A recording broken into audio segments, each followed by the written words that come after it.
Guys, Charai5 here, and we have officially started Doll Week. And we're starting off with, oh god, a really, really long video. My sister was actually, right before I started recording this, my sister actually joked that I should make this video half an hour long, just so I could get everything I wanted to say out there. And I laughed, and I chuckled. I was like, that would be actually not a bad idea, and I swear that this wasn't on purpose. But what I've been doing for these speed paint videos for Inktober is basically I speed them up as much as I can. In some cases, I had to make them a little longer just to go over 10 minutes because I didn't want to make a video too short. But in this case, even though I sped it up completely, it's still like 27 minutes long, so I do apologize for that right off the top. I swear it was not intentional. If you can compare this, it's going the exact same speed as all my other videos. But this is also sort of a bigger piece. And you can say, well, oh, this is bigger than the Addams Family. It's like, yeah, in a way. Because with the Addams Family, I drew more characters, but I also did very simplistic shapes with them. Not a lot of detail. Here, I'm going for 3 different characters, and maybe not a lot of detail, but I did sort of take my time trying to get them look the way I wanted to. And the reason why is because Chucky actually has sort of a very unique place in my heart. And the reason I say that is because he is probably, out of all the characters we're going to draw for Creepy Month and that we've drawn so far, he is probably my favorite horror villain. And that in and of itself is ironic because I was always terrified of Chucky growing up. So much so to the point where I'm still teased about it to this day by my family. In fact, like, I used to be so scared of him, no one could even mention his name without me getting scared when I was a kid. I would have actual, like, I don't know, there was something about his design that I just could not see him without getting terrified. He was the one character that made me just tremble with fear, and I couldn't tell you why. I guess it was because I was a kid, and just the prospect of, like, dolls coming to life and killing you, right? And it's funny because I grew up with movies like Toy Story, and I love Toy Story. I've always loved Toy Story. So I guess the idea of it, and I never saw any of the Chucky films as a child. So I don't know exactly why I was so scared of him. I guess it had to do with just the design of him, which to me is incredibly clever. The way I got rid of my fear, I remember it was back in Mexico, and there was a Child's Play marathon on, like, the public access television station that we have in Mexico. So they were going to be showing, I think, 2, 3, and Bride. Why they weren't showing 1, I have no idea. And I figured, you know what? I'm old enough. I don't exactly remember how old I was at that point, but I was probably old enough to not be scared about him anymore. And I figure, you know what? I'm done. I'm going to try to face my fears, because I've been terrorized by this character for a long time, and I can't do this anymore. So I actually went and watched I didn't get to see all of them, but I think I distinctly remember, it was Child's Play 3. Child's Play 3 was the first instance where I actually had the balls to watch it with someone. And, like, the dub was in Spanish. So, like, I think that might have helped with the fact that we were watching the Spanish dub of the film, because they give Chucky such a... they always... I don't know what it is. Usually when it comes to dubs, Mexico or Latin American countries are kind of inconsistent with them, but sometimes they're very consistent. Like, it's such a... it's such a wild card when it comes to dubbing in Latin America. Either it's incredibly consistent or it's never consistent. And I think Child's Play is one of the series where it's the least consistent ever. In the first Child's Play, the dub gives Chucky the deepest voice I've ever heard, and intentionally. A deep voice like this, like a kind of demonic voice.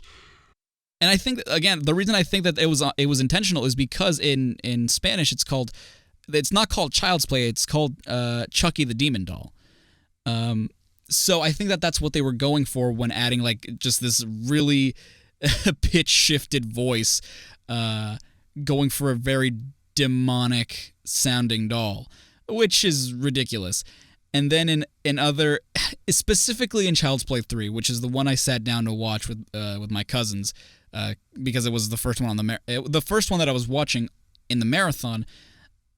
They give Chucky this Barney voice, and to me, it was just hilarious to me. I'm sure that if I'd watched it in English, I wouldn't have had the same reaction. I don't think I would have been scared, but I would not have had the same reaction. It's different voice in Bride as well. I don't know what kind of voice he had in 2. And in Seed, I think it's probably, out of the ones I've heard, it's probably the most normal in Seed. But they do have a moment in Seed, which if you've ever seen Seed, you'll probably know what I'm talking about, where he finally comes to terms with... well, whatever, I guess I'll just say it. Where he finally comes to terms with being a doll, and it's the I'm Chucky the Killer Doll and I dig it. During that part in the Spanish dub, they go back. I don't know if it's a callback to the Spanish dub, but they actually go back to giving him the pitch shifted voice just for that one line. And it's so weird and out of place, much like the rest of the movie. But I guess speaking of that, I can get into... talking about the movies and which ones I like the most, which ones I like the least, and all that stuff. When I was a kid, well, I guess just a little bit before then, a little bit of a history lesson with me as a kid. I don't remember my first exposure to the character or why I was so afraid by the character. I don't remember.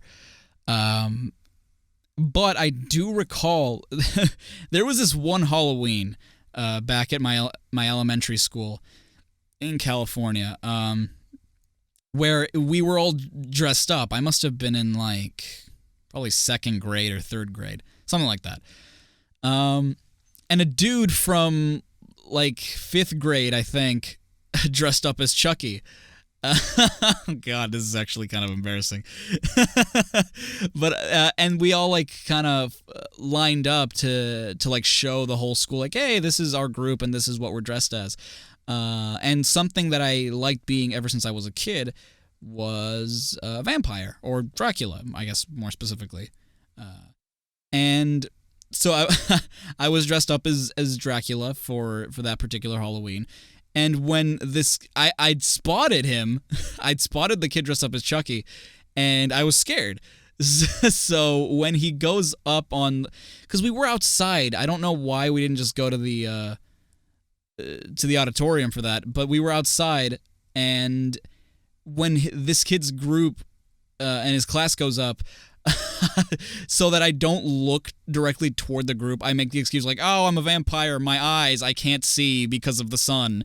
That was my excuse, so that I didn't have to look over at where they were. And I mean, it wasn't really for anyone in particular, it was just for me. No one was really paying attention to what I was doing. It was just so that I didn't have to see him. And I do believe that was around the time when Bride of Chucky was 98, so that was early 2000s. Hell no, I was 2 when Bride of Chucky came out. Jesus. He's certainly, again, been in my life forever. Another moment I recall was we were at a mall. Again, this was back in California, and I went into a store. I don't know if Spencer's existed back when I was a kid. I don't think it did. But I went into this store all by myself. I don't know where my parents went, but I got separated from them, and I went into a store that I think I saw either my mom or my dad go into. And I look up and I see a Chucky doll and a Tiffany doll, and they looked so much like the real thing that I was super intimidated. And then this guy comes over, and I guess it must have been an adult store similar to Spencer's, because this dude comes up to me and he's like, "Hey, little boy, where are your mom and dad? You shouldn't be in here alone or at all." And I didn't say anything. I just got so freaked out. I just walked out of that store. I don't know at all what that store was, but I assume it must have been like a Spencer's equivalent, if not a Spencer's equivalent, because I don't remember that store existing when I was a kid.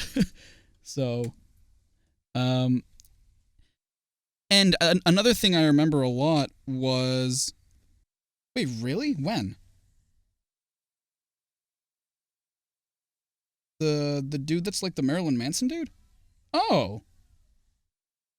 Huh. Okay, well, I guess, since we're speaking of Chucky, my sister just informed me that, Robert Arquette, who I didn't even know was a transsexual, actually passed away a year ago. He was the dude that played the guy that was with Tiffany at the beginning of Bride, the Marilyn Manson-ish kind of dude who, I mean, that's kind of a myth, I guess, that he used to be a nerd. But that guy, the guy that like showed her the picture of him, quote unquote, killing someone, and just turned out to be him. That's really sad. He was kind of a funny character. Anyway, the other thing was, I remember I was at my grandmother's house, and I was that much of a puss that I don't know exactly how old I was. That all my cousins who were younger than me, except for one of them who was like 2 months older than me, but all my other cousins were watching Child's Play 3 in my grandparents' room, and I was actually crying in the kitchen because of how scared I was. I couldn't even listen to the movie without being scared. Well, no, I couldn't even hear his name without being scared. I don't know what was wrong with me. Oh, God, good times. But, like, again, my family still makes fun of that to this day, making fun of just how much he scared me. And it's funny too, because a cousin of mine who I'm great friends with, he's 4 years younger than me, but we still get along really, really well. We have a lot of the same interests and stuff. Even as a kid, like he'd be like 6 or something, and he'd stand up for me. He'd be like, "Shh, don't say Chucky out loud. He's gonna get scared."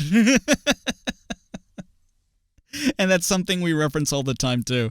It was very sweet. But I came to love him as a character. I don't know why. There was a certain charm. I guess once I conquered my, I think it also might have something to do with the psychological aspect of me getting over a fear, especially considering, my anxiety and how I've always been an anxious kid. So me getting over a fear of, maybe irrational, even though I was a kid, but even like so, getting over this irrational fear kind of marked an achievement for me in a way. And that might be why I feel so close to this character now. But anyway, on to what I think of each movie, because there are quite a number of movies to talk about. Child's Play 1, 1988, starring Alex Vincent and Brad Dourif. It was the first time I'd ever seen Brad Dourif in anything. Well, I guess heard him, because he's mostly heard in the film, not so much seen. But to me, going to watch that movie after I'd sort of conquered my fear, it was a very interesting moment, because now I was actually sitting down and watching the whole thing unravel, and I thought it was a really, because I know that what they were going for was a more psychological thing. Don Mancini, the director and creator of the films, has gone on record saying that he wanted it to be a more psychological thriller than a slasher. I think mostly because slashers were going out of style by that point, and he wanted it to. He didn't want it to be like super obvious that it was Chucky. He wanted it to be a is it him, isn't it him kind of thing, where like we don't know if it's the doll or if it's the kid. And I never got that impression with the film. It really is just a matter of we always know that it's Chucky. We know from the get-go it's Chucky. And the mysticism it adds, in terms of a film, I think is great. It's super interesting. It's even fun in a way. And what I like about it the most is that it goes even further beyond what a lot of horror films were doing. It's getting rid of the teenage aspect that a lot of, even nowadays, a lot of movies are like that, where they feature a prominently teenage cast as opposed to a child cast or an adult cast. If they're not adults, they're teenagers. And in this case, it's like, well, there's not much of a cast to talk about. It's just Chucky and Andy and the mom and the policeman, who are all greatly involved. In fact, most of the film, like half of it I'd say is Andy, the other half of it are the adults. So it becomes sort of this like, is it horror? Is it a police film? What kind of a movie is it? But I don't think that it really struggles to find out what it wants to be, especially since it does what a lot of horror movies hadn't really done up until that point, which was kind of humanize, pun not intended actually, humanize the villain. Humanize in the sense that like now the villain has like an actual character and personality. Like we know how he did what he did. We're getting to see more of the villain actually dialoguing with other characters. It's not just like one-liners. It's not just an ominous presence, but actual like. I think one of my favorite scenes from that movie is him talking to his witch doctor John, who basically teaches him all this voodoo stuff that eventually turns Charles Lee Ray into Chucky. And oh god, that scene is just, it makes me cringe every time. Just, I don't know, that's a discussion for another time, but I just hate seeing like limbs get broken or twisted. To me, it's just ugh. It's one of the things that makes me just turn away immediately. I hate that. So that scene in particular is just ugh for me. And the concept behind the doll becoming human, to me is a very interesting one too. It takes the mysticism and the voodoo aspect of it to a whole new level. But all in all, in terms of being scary, it's really not that bad. The practical effects that they used, amazing. I think that's where sort of my terrors came from, was the fact that it was so real. You could see that you could physically touch the doll. And maybe at the time you were so astounded with it that you didn't really notice the little people in suits running around. And nowadays when you go back and watch it, it's super, super noticeable. Child's Play 2 came around, and I think that it was a much better film, considering that now, we're continuing the story of Andy, and, the policeman and the mom are now locked away in a mental hospital. So he has to go into foster care. And, no one believes him. Everyone thinks that he has this irrational fear, which I think is kind of it's really a common theme with all the films. Like, everyone's like, oh, no, you're just being paranoid. Hey, here's a doll that you're scared of just to teach you to not be scared of it. That's kind of the theme that they go for with every film. And it's incredibly stupid. Why would that solve anything? But the second movie, it did more of what the first movie did right, now eliminating the whole mystery of, like, was it actually Andy all along? No, it gets really just right to the chase, and, we know he's there, and now it's about avoiding him, and it's about, oh, who's he going to kill next? Who's his next victim? And to me, I think one of the funnest aspects of the film, and I think two maybe it doesn't do it the best, but it's really where it shines and you start to see it a lot more so than in the first film, is just how creative you can be. Because a lot of people might say, oh, well, it's just a doll. Like, in a struggle, an actual human would win against that. And I feel like what a lot of people are missing is that he's a supernatural doll with the strength of a human, most likely. Even if it doesn't make quite a lot of sense. The Child's Play really is a story of suspension of disbelief.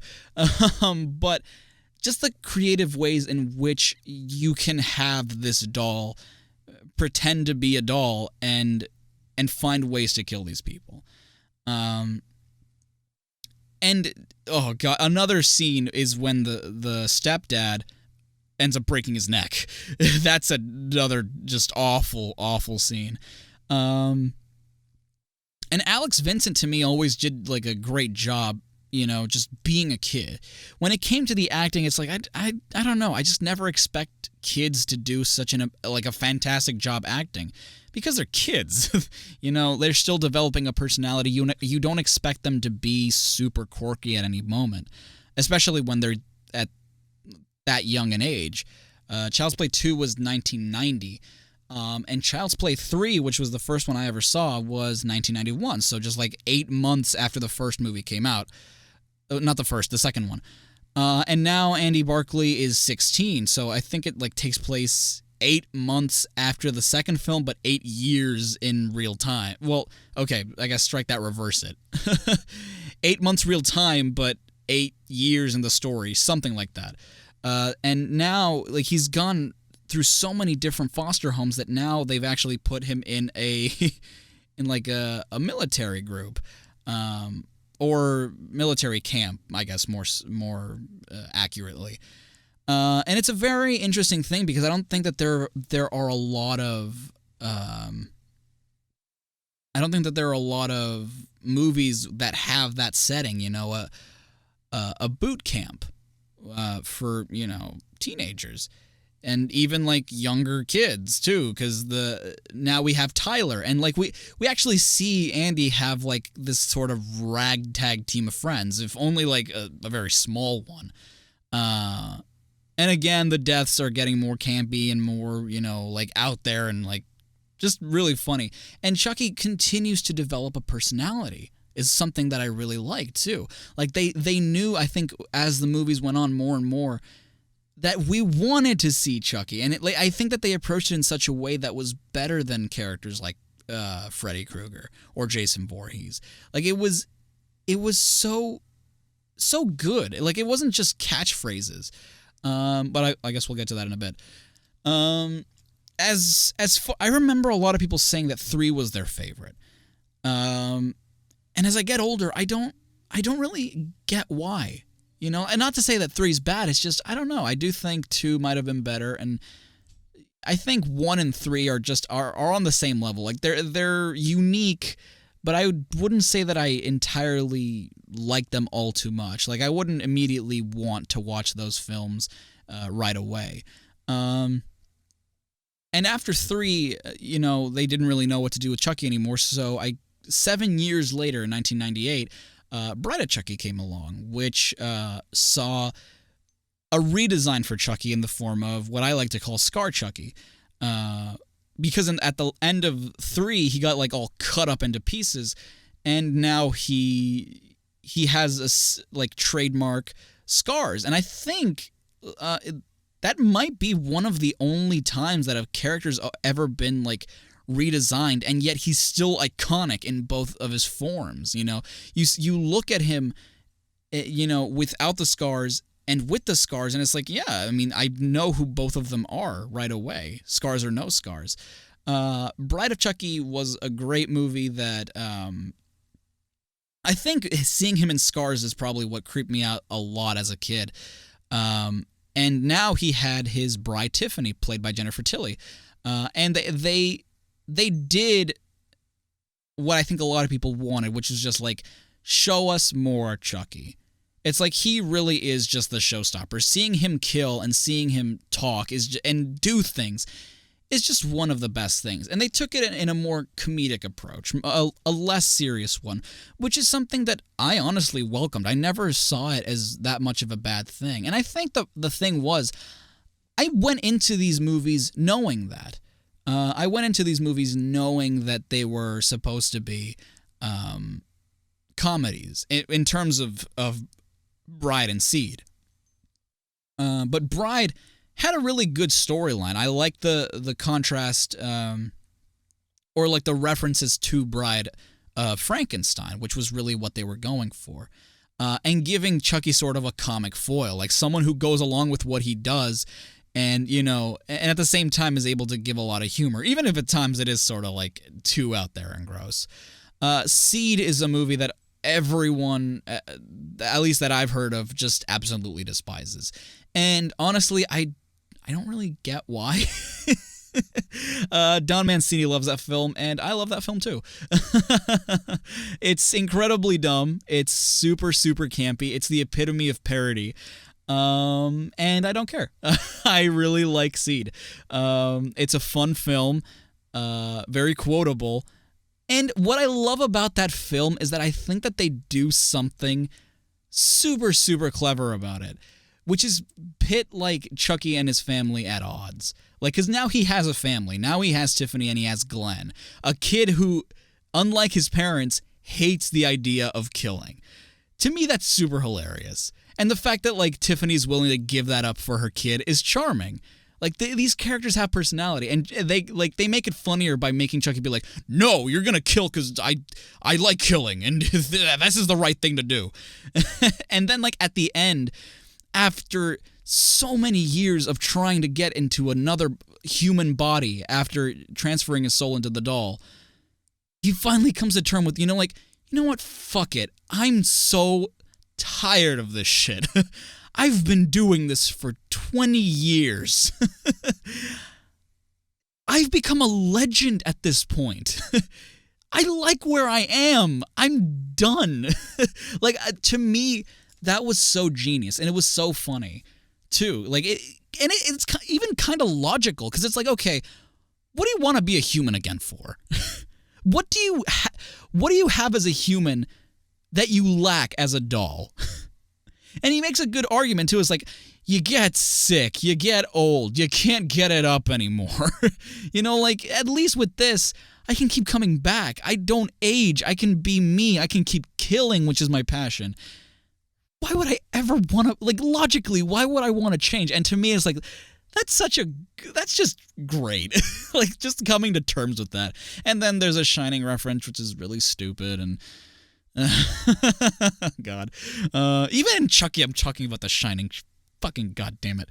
And that was in 2004. And I remember actually going to watch the SpongeBob SquarePants movie when Seed of Chucky was in theaters.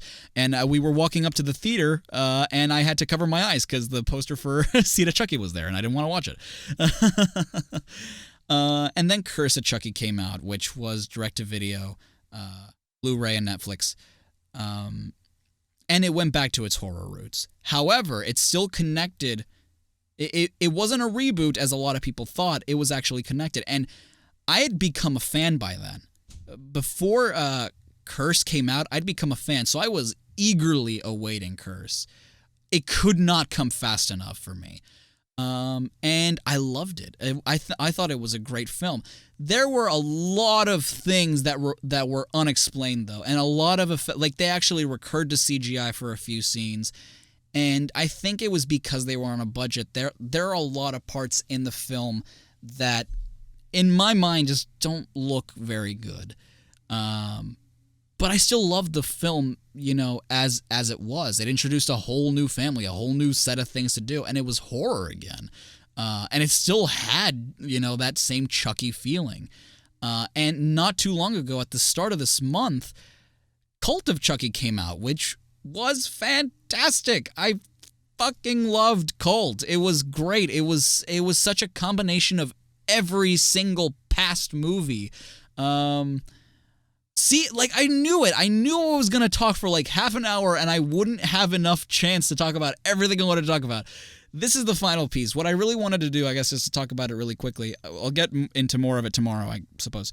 I wanted to draw all three of them. I wanted to draw No Scar Chucky, Scar Chucky, and Charles Lee Ray, because these are the three different iterations of them.